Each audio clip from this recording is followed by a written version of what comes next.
Welcome to True Health Tuesday, and the truth will set you free.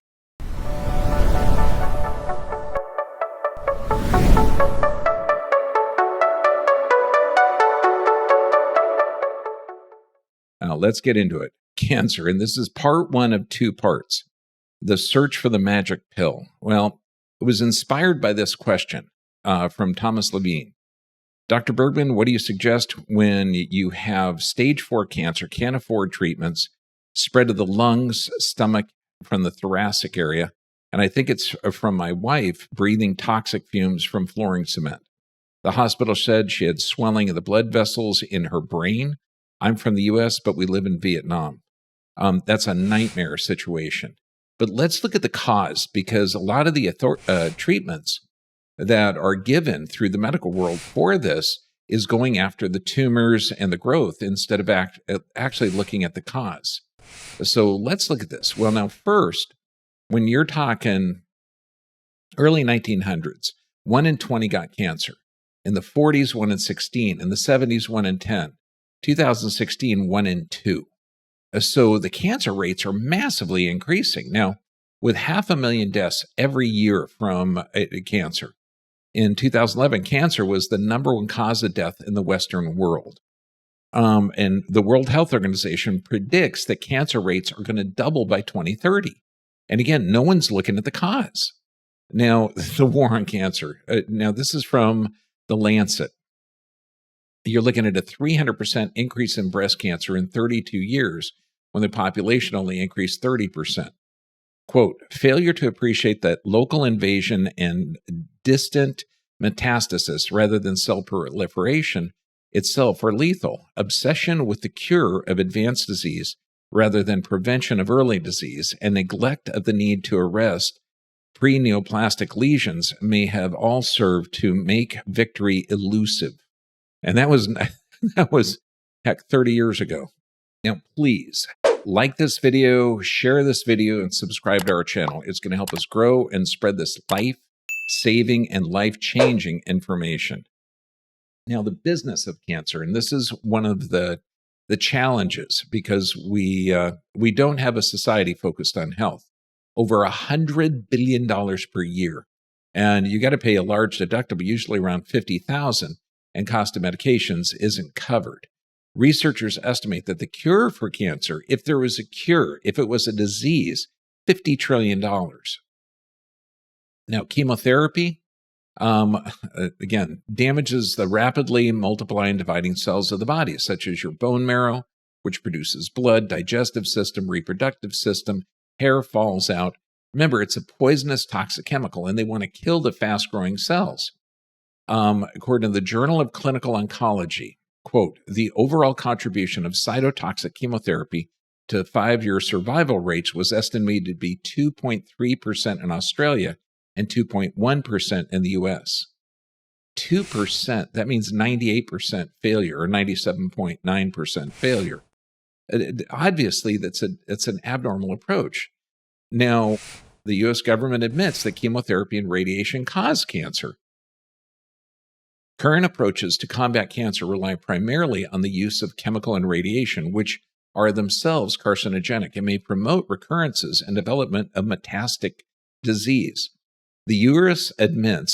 government admits that conventional treatments cause cancer in documents for their patent designed to steal Dr. Brzezinski's cure for cancer.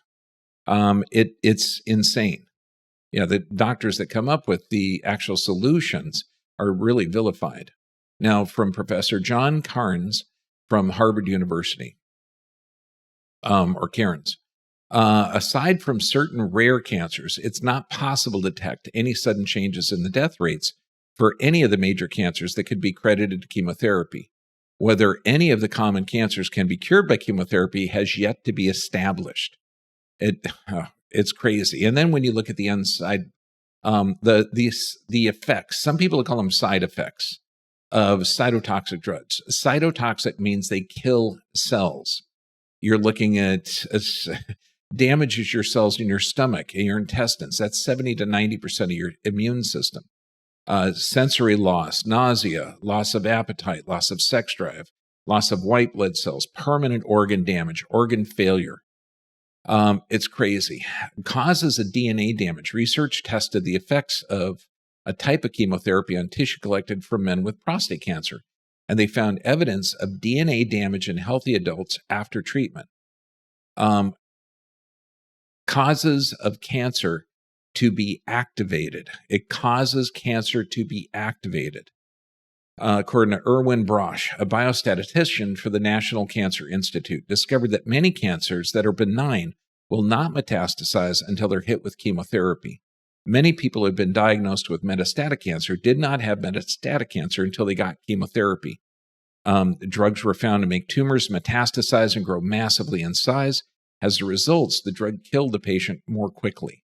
It's crazy. Again, let's look at the Journal of Clinical Oncology. Quote, the title of the article, the contribution of cytotoxic chemotherapy to 5-year survival rates. And again, it says the survival rate was estimated 2.3% in Australia and 2.1% in the US. Conclusion, as the 5-year relative survival rate for cancer in Australia is now over 60%, it's clear that cytotoxic chemotherapy makes only a minor contribution of cancer survival. To justify the continued funding and availability of these drugs used in cytotoxic chemotherapy, a rigorous evaluation of the cost effectiveness and impact on quality of life is urgently required. And that was almost 20 years ago. So let's look at this. Obviously, the therapies of killing cells doesn't make sense when you have 70 trillion cells in your body. So why is cancer so common? Are we just living longer? Is our food supply toxic? Are therapies, chemotherapy, vaccines that we still can't pronounce that, medications contributing to the epidemic? Are there less toxic and more effective therapies available? That would be good to know. Is cancer a malfunction of the body, or is it a natural process? And when you look at cancer, how do you say crab in Greek? Oh, cancer. And so when you look at the astrological signs, if you can look at this picture here, you see a central location with lines coming off. And so the ancients saw that. And we can see that on thermography, where you see a central location, and it's called angiogenesis, where blood vessels are actually going to feed that to wall off the tumor. Understand that the body forms tumors. They're not formed by demons. This is a defect in the body's detox pathways, respiration, perspiration, bowel movements, and urination because of a defect in those or a toxic assault. Now, when we look at the immune system is amazing. You've got these phagocytic cells, such as neutrophils and macrophages, that engulf and destroy these pathogens. Phagocytosis is an important part of the cleaning process after cellular destruction following an infection or any other process that leads to cellular death. The battle, both phagocytes and bacteria, can be trapped in a pasty liquid rich in structural proteins known as pus. I mean, your body has the way to fight cancer. Every human being builds 1 billion cells a day. 10,000 of those cells are abnormal. And if you have a defect in your detoxing pathways, respiration, perspiration, bowel movements, and urination, or you have a toxic environmental assault, like let's say you eat fast food, contaminated food, instead of 10,000 abnormal cells a day, you're producing 100,000 or 200,000. And then the body, in its infinite wisdom, is going to wall it off in tumors. And this is a defense mechanism by the body, not a disease process. Wait do you see part 2? Now, I love this. 10,000 cancer cells every day are destroyed because your body is an amazing system, but this requires healthy gut function. It requires you to look at what you're putting in the system. It's brilliant. And now, what's the body's normal response to an infection? Well, number one, you get fever. For every 1 degree increase in immune system, the speed of your immune system doubles. So if you have a temperature of 104, you've got a 64 times faster immune system response. And there's actually certain therapies that artificially elevate the temperature to 107 degrees, wiping out abnormal cells or cancer cells. But first, fever. Then you have increased mucus production. And this is to wall off the invader. Then You have the immune system. Once that mucus walls it off, there's histamines that are released, and this initiates this massive immune system cascade to destroy the infectious agent and to build healthy cells. And then you eliminate the dead bodies, like diarrhea, coughing, sneezing, and then your body can restore and rebuild healthy cells. But what's the medical world do? They give you something to reduce the fever, to decrease histamine production and the mucus production. It's insane, insane. Now, cancer is a metabolic disease, not genetic. And when you look at the absolute insanity of the medical world, looking at the gene that causes it, I really encourage you to look at Dr. Thomas Seyfried's book, Cancer is a Metabolic Disease. And he concludes, no real progress has been made in the management of advanced or metastatic cancer in more than 40 years. The number of people dying each year and each day has changed little in more than 10 years. Brilliant. Now, metabolic disorders. What is a metabolic disorder?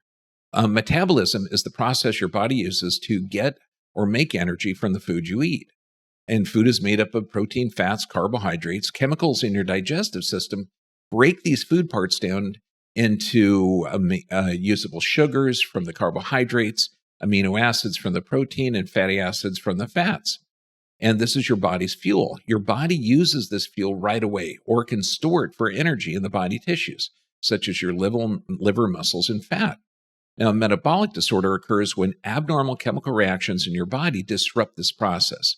When this happens, you might have too much of some substance or too little of others that you need to stay healthy.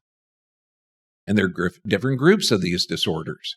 Some affect the breakdown of amino acids, carbohydrates, fats, and another group, mitochondrial diseases. These affect parts of the cell that produce the energy.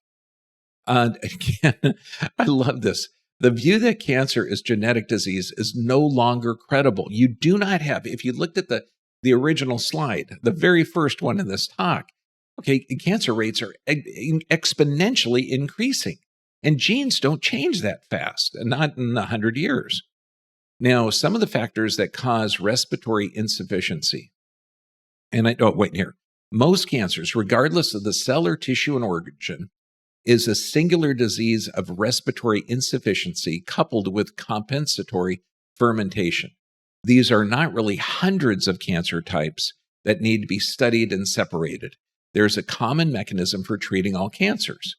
Now, what are some of the factors? Well, age, viral infection, hypoxia, inflammation, environmental toxins, radiation, carcinogens, obviously. And this was published in 2010 from Nutrition and Metabolism. Cancer as a metabolic disease. Emerging evidence indicates that impaired cellular energy metabolism is the defining characteristic of nearly all cancers, regardless of cell or tissue origin. A view of cancer as primarily metabolic disease will impact approaches to cancer management and prevention. Huge. So the majority of doctors are working in the wrong place. Now, and again, more than just put the nail in that coffin of cancer being genetic. Cancer cells depend largely on glucose and glutamine metabolism for survival, growth, and proliferation. Now, this is because they're fast-growing cells. And literally, they require faster energy, and carbohydrates or glucose does that. When cancer cells do not have glucose to nourish them, they die. And, and antioxidants, the protection of mitochondria and oxidative damage, will prevent or reduce the risk of cancer. Antioxidants prevent cancer. And antioxidants are in virtually every fruit, every vegetable, every plant. But if you spray that plant with herbicides or pesticides, not good. Lifestyle changes needed to be managed to prevent cancer. This means that there is no magic pill that we can take to prevent or cure cancer. We must change our relationship with food and lifestyle to prevent and cure cancer. A new era emerge for cancer management prevention once cancer becomes recognized as a metabolic disease. Absolutely. This is the game changer.